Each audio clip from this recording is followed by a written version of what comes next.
یا ایھا الذین آمنو، اے ایمان والوں، انما الخمر والمیسر، شراب اور جوا، والانصاب اور بت، والازلام اور پانسے، رجسن ناپاک ہیں، من عمل الشیطان شیطانی کام سے، فاجتنبوہ تو ان سے بچتے رہو، لعلکم تفلحون تاکہ تم کامیاب ہو جاؤ۔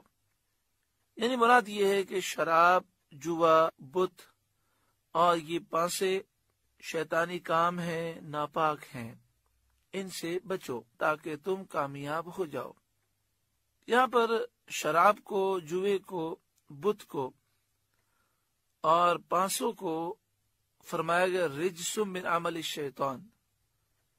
رجسن ناپاکی، پلیدی، گندگی کو کہتے ہیں، من عمل الشیطان شیطانی عمل کی گندگی، یعنی یہ وہ چیزیں ہیں جو انسان کو تباہی اور بربادی کی طرف لے جاتی ہیں۔ شراب تو ہر کوئی جانتا ہے کسے کہتے ہیں۔ میسر، جوا، جوئے کی تعریف اور اس کی تفصیل کچھ زیادہ ہے، لیکن مختصراً یہ مثال کے طور پر کوئی شخص مال اس طرح داؤ پہ لگاتا ہے کہ جس میں اگر انعام نکل آیا تو ٹھیک ہے، ورنہ جو مال اس نے لگایا ہے اس کے ضائع ہونے کا یقینی اندیشہ ہے۔ مثلا 10 روپے کی ٹکٹ نکالی جاتی ہے کہ آپ اگر 10 روپے دے دیں تو آپ کا نام لکی ڈرا میں آ جائے گا۔ اب اس کے بعد ہوتا یہ ہے کہ اگر لکی ڈرا میں آپ کا نام نہ آئے تو 10 روپے گئے۔ اسی طرح مختلف موبائل کمپنیاں میسج کے ذریعے ایک جوئے کی اسکیم نکالتی ہیں اور وہ کہتی ہیں کہ اگر اس نمبر پر آپ میسج کر دیں تو میسج تو ہے 10 روپے کا، حالانکہ یوں میسج جو ہے وہ 10 پیسے کا ہوتا ہے، لیکن یہ چونکہ لکی ڈرا میں آپ کا نمبر جا رہا ہے تو میسج جو ہے وہ 10 روپے کا ہے۔ اگر انعام نکل گیا تو جو نکلا وہ ملے گا، اور نہیں نکلا تو 10 روپے یقینی ضائع ہو جائیں گے۔ یہ جوا ہے، یہ حرام ہے۔ آج پوری قوم اس طرح کے جوئے میں مبتلا ہے۔ ہمارے بچے گلیوں میں کرکٹ کھیلتے ہیں اور دیگر وہ کھیل کھیلتے ہیں، اس میں بھی وہ جوا کھیلتے ہیں، اس کی طرف ہماری توجہ نہیں۔ مثلا 2 ٹیمیں کھیل رہی ہیں اور ایک ٹیم کہتی ہے کہ جو ٹیم ہار جائے گی وہ جیتنے والی ٹیم کو اتنے پیسے دے گی، تو یہ جوا ہے اور اس سے ہمیں اپنے بچوں کو روکنا چاہیے۔ یہ چند مثالیں ہیں، اگر آپ غور کریں گے تو بے شمار جوے کی اقسام پائی جاتی ہیں۔ اس نے ہمارے معاشرے کو تباہ کر دیا۔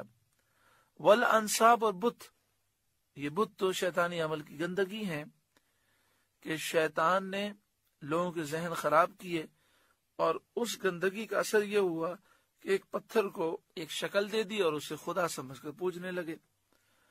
ازلام، یہ پانسوں کو کہتے ہیں جن کے ذریعے قسمت کا حال معلوم کیا جاتا، تو ان کے ذریعے قسمت کا حال معلوم کرنا یہ شیطانی عمل کی گندگی ہے، ہمیں اس سے بچنے کا حکم دیا گیا۔ آج کل آپ نے دیکھا ہوگا کہ بعض علاقوں میں ایسا ہوتا ہے کہ مختلف لفافے پڑے ہوئے ہوتے ہیں اور ایک طوطا رکھا جاتا ہے، اور وہ طوطا آتا ہے کسی بھی لفافے کو اٹھا لیتا ہے، اس میں جو لکھا وہ ہوتا ہے، لوگ سمجھتے ہیں کہ قسمت کا حال بیان ہو رہا ہے، تو وہاں اس طریقے سے یہ لفافے کھلوانا اور قسمت کا حال معلوم کرنا یہ سب ناجائز کام ہے اور شیطانی عمل کی گندگیاں ہیں۔ یا ایھا الذین آمنو، اے ایمان والوں، انما الخمر والمیسر، شراب اور جوا، والانصاب اور بت، والازلام اور پانسے، رجس من عمل الشیطان شیطانی عمل کی گندگی ہیں، فاجتنبوہ تو ان سے بچو، لعلکم تفلحون تاکہ تم کامیاب ہو جاؤ۔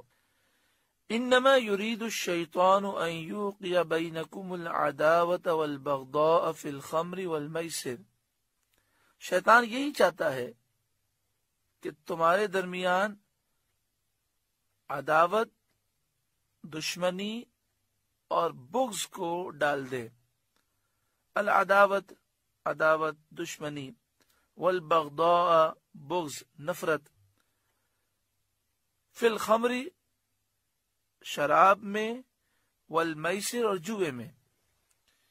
یعنی شیطان یہ چاہتا ہے کہ شراب اور جوئے کے ذریعے تمہارے درمیان نفرتوں کو اور دشمنی کو ڈال دے، کیونکہ جب انسان شراب میں ہوتا ہے تو بعض باتیں نشے میں ایسی کہہ جاتا ہے کہ جو اسے نہیں کہنی چاہیے تھیں۔ بسا اوقات لوگ گالی دے دیتے ہیں، بسا اوقات بعض غلط باتیں کہہ دیتے ہیں جس سے آپس میں نفرتیں پیدا ہوتی ہیں۔ اور میسر، جوا چیز ہی ایسی ہے کہ اس کے اندر اچانک سے انسان کنگلا ہو جاتا ہے اور اچانک سے بہت سارا مال اس کے ہاتھ میں آ جاتا ہے، اور اس طرح کے معاملات میں آپس میں نفرتیں اور دشمنیاں پیدا ہوتی ہیں۔ یہاں پر شراب اور جوئے کے متعلق بیان کیا گیا کہ اس کو حرام کر دیا گیا، اور اس کے حرام کرنے کی وجہ یہ ہے کہ یہ چیزیں تمہارے لیے نقصان دہ ہیں۔ وَيَصُدَّكُمْ عَنْ ذِكْرِ اللَّهِ، اور شیطان یہ چاہتا ہے کہ تمہیں اللہ کی یاد سے روکے، وَعَنِ الصَّلَاةِ، اور نماز سے روکے۔ فَهَلْ أَنْتُمْ مُنْتَهُونَ، تو کیا تم باز آئے؟